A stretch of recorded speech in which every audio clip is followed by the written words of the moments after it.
Good morning, Chairman Pashong and board members. We love doing these presentations where we take a slow moment.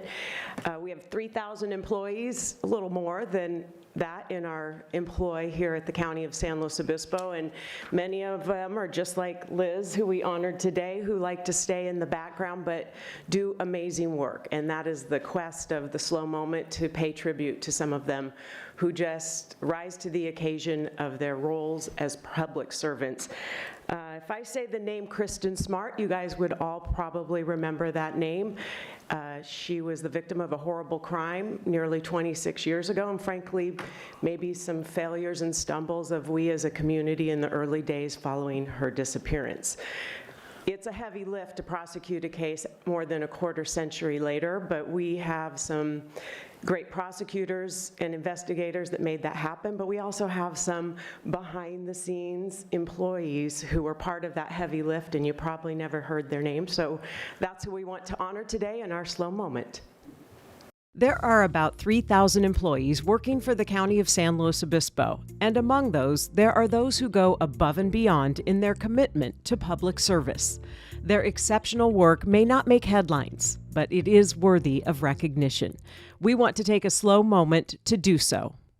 In the high-profile murder case against Paul Flores, we saw some county employees making headlines daily and worldwide. Those on the front lines became almost familiar faces, but the prosecution team included some crucial behind-the-scenes support staff. I am a legal clerk and a witness coordinator. I make all the flight arrangements. I reserve the hotels. This particular case, we subpoenaed like 99 people, and we actually put, I think, 55 people on the stand. I'm a paralegal at the DA's office. So I was given the task of organizing and processing all the discovery, all the evidence for the case. There was over 1.5 terabytes of evidence that we had to sift through and organize and discover. So I'm the victim advocate. We are the explainers of the criminal justice system, basically. We are, keeping them updated on the case, and we are, most importantly, informing them of their rights. You have to prepare them for what they're going to see in the reality. It's not like on TV, right? These three women were the skeletal support for the heavy lift of prosecuting Paul Flores. I had to issue all the subpoenas and communicate with all the witnesses. Making sense of 26 years of evidence and 26 years of frustration and grief from those who knew and loved Kristin Smart. And they knew how to guide us because we came in blind. We had no idea what the justice system entailed, and step by step, slowly but surely, they walked us through every step. It was an unprecedented prosecution that came with unique challenges. For example, when we were going to trial and the judge ruled there was 2 juries, I didn't even know that was a thing. One trial, 2 defendants, 2 juries, a change of venue, gag orders, torrential rains and floods, and a pandemic. Just the headline hassles involved in this case. Any trial has ups and downs. This particular trial, because of its length and its severity and its significance, just had them all. We were on the top floor while their elevator was down for 3 weeks. So every time I would have to go do something, I would go down the 3 flights of stairs and then up to the court. I had over 400 exhibits, and we had to have 2 versions of each of them, 1 for every jury. So all the evidence, I had 6 boxes, and Chris grabbed one, I grabbed one. There were DA investigators with us, Clint Cole, and we had to schlep down the dolly. There were so many wrinkles, and our staff had to cancel travel arrangements, renegotiate and get new travel arrangements, move people around. It was absolutely a Herculean task. But these 3 rose to the occasion big time, taking a massive amount of data and details and making it all work for those involved. It came up many times in court when Chris would text me, "When did we discover this?" And I would then look it up on our log and give him the packet number and when it was discovered. So it was critical in making sure that we were organized in that respect. Especially Mr. Sanger would comment. We don't have that. Prosecution hasn't provided that. Sometimes things happen in court.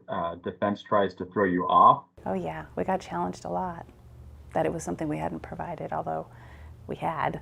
But it was up to me to prove it. And they did it all 125 miles from home. We had multiple fire alarms at 2 in the morning. I was on the 3rd or the 4th floor of the hotel, and I think Beth was on the 10th. So she had to walk all the way down those stairs at 2 in the morning. I went up there late May, and I got home right after the verdict in October. Yeah, long time. Each of us have families, and some of us had kids at various ages, kids who had summer camps, kids who were in school. I came home on the weekends, so yeah, and worked on the weekends. And did the laundry and set everybody up, got them all together, and then Monday I would leave. And while the case played out in Monterey County, all supported staff at home who were left shorthanded due to their absences. I was still doing a certain amount of telecommuting back to San Luis Obispo. So my days sometimes were 12-hour days. 0 downtime. There was no downtime. I was very busy. In addition to whatever he texted me, hey, I'm gonna need a copy of this. Hey, at lunch, we need to draft this. Hey, we're entering a stipulation, can you make a copy? It was constant. Yeah, there was lots of no lunch days. There was a few where you just grab the granola bar in the office kind of thing. Because I was called upon to do something that I don't normally do. That's not written in my job description. I was a whirling dervish. While they were over there, I was working, feverishly to get everything done to make that day happen. And then at the end of that day, we would meet as a team to discuss the day and then what came next. And then we would jump right into the next day. And when I got through it all and got home, I realized the level of stress. As you start to come down, you realize, oh, I was living at this kind of level. And all while trying to keep the Smart family in the loop of what to expect daily and under the pressure of a gag order. So it's some of that, managing that and the information flow was the hardest, because we had to be careful to not create a mistrial. It is terrifying that you're like, okay, am I going to be the one that throws this down, right? And so that was kind of a terrifying place to be. They knew how to keep the attorney's secrets, even when we begged for answers. But in the end, it was the right thing to do, and they were our guide. They guided the blind. All the factors that came in, not wearing the color purple, for heaven's sake. That was, and the day that really blew up in court, I was standing there wearing a purple shirt. We had to kind of scrub everything for the color purple, which was a unique experience. I have a lot of purple. It's purple. Through it all, they were a team and put that oath of public service into play big time. Once it became a change of venue, they were like, well, you don't have to go if you can't or don't want to.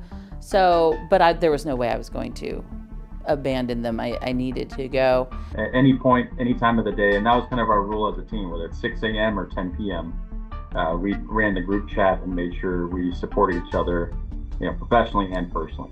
I really wanted the family to have peace and closure in this. And I really wanted their faith to be restored in our community.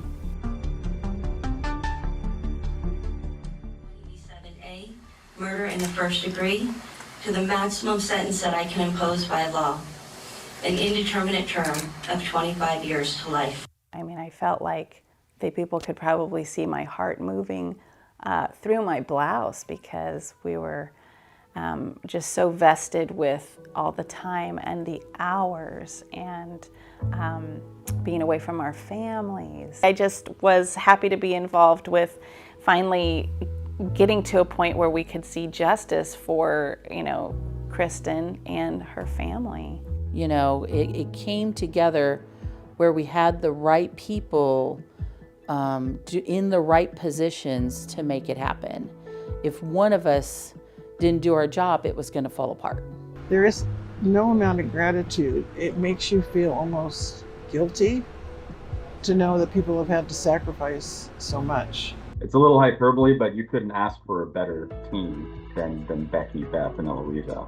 They're just simply the best at what they do. You take them out of the case, and the case would have been less effective. It was very stressful, but it was an experience that I look back on through that whole thing and think, you know, we did it. Anything you want to add? No, but if they're listening to this, I miss all three of you very much and hope you're doing well.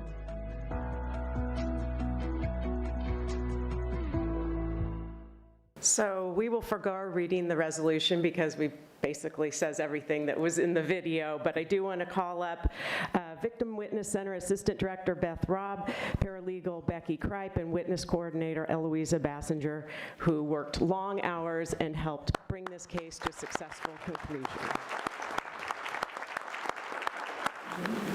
And if you guys have something you'd like to say, we'd like to hear from you. But I also, Denise Smart and Stan Smart and the family couldn't be here today, but they wanted me to look you in the eye and tell you how much they truly appreciate all three of you. Microphone is yours if you'd like to say a few words. Okay, I don't have anything planned to say, but I can't leave a microphone alone. So I just want to say thank you for this recognition and because of all the work we did as a team. And I just really want to say I appreciate these two ladies. There were so many times that we'd go to the meeting after the day of trial with Chris at like 5, 6 o'clock, whatever, and then we'd go and have a girls' dinner or whatever and hang out. And it was wonderful to have their support and decompress with them. And I just really appreciate them and the whole team. And I just wish the Smarts the best. They're amazing and resilient. And I believe they do have their faith restored in our community for all we did. So thank you. Thank you.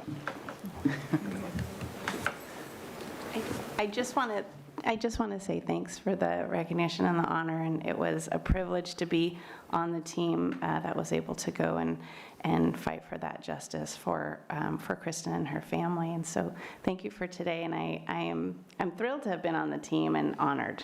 So thank you. Thank you. And I also want to say thank you very much. What a privilege and an honor to work with this amazing team.